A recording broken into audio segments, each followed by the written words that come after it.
तो बात हो रही है आज रत्नों पर। जी हाँ, रत्न जो हमें बहुत आकर्षित भी करते हैं। किसी के उंगली में अगर हम किसी को धारण करे हुए देखें, बड़े कलरफुल होते हैं, कोई येलो कलर का, कोई वाइट कलर का, कोई ग्रीन कलर का, बहुत सारे रत्न देखने को मिलते हैं। पंडित जी, मैं ये जानना चाहूँगी कि जो ये इतने सारे रत्न हम देखते हैं, अगर मैं बात करूँ तो क्या हमारे ग्रंथों में भी ये रत्न निहित हैं? इनके बारे में चर्चा की गई है?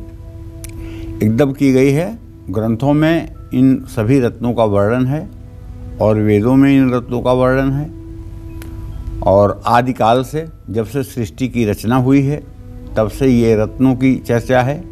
देवियों के मुकुट में, देवताओं के मुकुट में इन रत्नों के जड़े होने की बार बार बात आती है। तो कहने का आशय ये है कि ये जो रत्न हैं, जो मूल्यवान होने की दृष्टि से, रहीमदास ने भी कहा है कि गोधन, गजधन, बाजीधन और रतन धन खान, जब आवे संतोष धन, सब धन धूल समान। रतन धन, रतन को धन माना गया है। जैसे सोने चांदी को धन माना गया है, उसे रतन को भी धन माना गया है। ये भी आपके विपदा में काम आ सकता है, ये भी आपकी गरीबी को दूर कर सकता है, ये भी आपकी मुसीबत को टाल सकता है। और रत्न कई प्रकार के होते हैं। देखिए, अगर हम अपने ग्रंथों की बात करें तो प्राचीन ग्रंथों में हमारे 84 प्रकार के रत्नों का वर्णन मिलता है।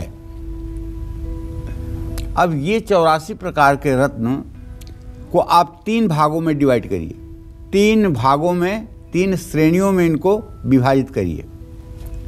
कौन कौन से वो होंगे? पहला, पारदर्शी। पारदर्शी का मतलब जिस रत्न के आर पार दिखाई देता हो।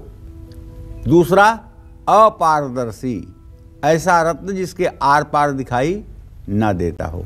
तीसरा, अल्प पारदर्शी। अल्प पारदर्शी का मतलब जिसमें कुछ दिखता भी हो, कुछ ना दिखता हो। तो ऐसे तीनों रत्नों को सर्वश्रेष्ठ माना गया है। अब ये 2 प्रकार के होते हैं। अब इनमें क्या 2 प्रकार है भाई? एक तो रंगीन है और दूसरे सादे हैं। रंगीन रत्न अगर हल्के रंग का हो तो उसकी पारदर्शिता सुरक्षित रहती है, क्योंकि गहरा रंग पारदर्शिता को समाप्त कर देता है, जिससे रत्न का मूल्य कम हो जाता है। जैसे नीलम अगर मयूर पंखी होगा तो पारदर्शी होगा, लेकिन वही नीलम अगर बहुत गहरे रंग का हो जाएगा तो अपारदर्शी हो जाएगा, उसकी कीमत कम हो जाएगी। पारदर्शी रत्नों में सबसे पहला स्थान अगर देखा जाए तो हीरे का है। नीलम और पुखराज भी पारदर्शी रत्नों में ही माने जाते हैं। अपारदर्शी रत्न जो है वो फिरोजा है। अल्प पारदर्शी रत्न श्रेष्ठता की दृष्टि से दूसरी श्रेणी में आते हैं। ये पूरी तरह से पारदर्शी न होकर के कुछ धुंधले होते हैं। रंग के गहरे फीके होने के आधार पर इनकी पारदर्शिता भी कम या ज़्यादा होती है। लेकिन दीर्घजीवी, दीर्घजीवी का मतलब लंबे समय तक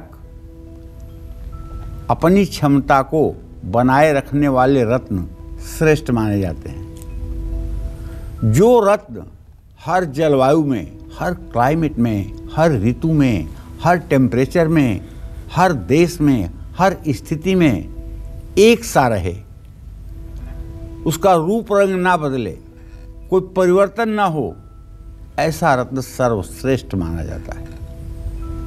ऐसे रत्नों पर रासायनिक प्रयोगों का भी प्रभाव नहीं होता है।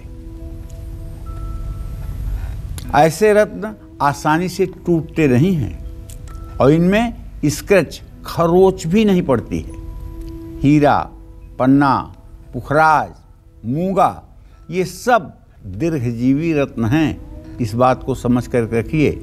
लेकिन मूंगा जो है ये पत्थर नहीं है, मूंगा लकड़ी है, लकड़ी। मूंगा नाम का एक जानवर होता है जो समुद्र के किनारे लकड़ी के अंदर जा कर के अपना लार्वा छोड़ता है और उसका लार्वा इकट्ठा जो होता है उसको शिकारी खरोच करके निकाल करके और उसकी कटिंग करके उसे मूंगा की जगह पर बेचते हैं। कोई कहता है कि इटालियन मूंगा है, वो लाल रंग का होगा, कैप्सूल की तरह होगा। कोई कहता है देसी मूंगा है, कोई कहता है जापानी मूंगा है। तो मूंगा कई प्रकार के होते हैं। ये लकड़ी होता है और इसके परीक्षण के लिए अगर नींबू की 2 बूंद मूंगा के ऊपर टपका दी जाए तो वहाँ बुझबुझा निकलने लगता है, क्योंकि वो लकड़ी है।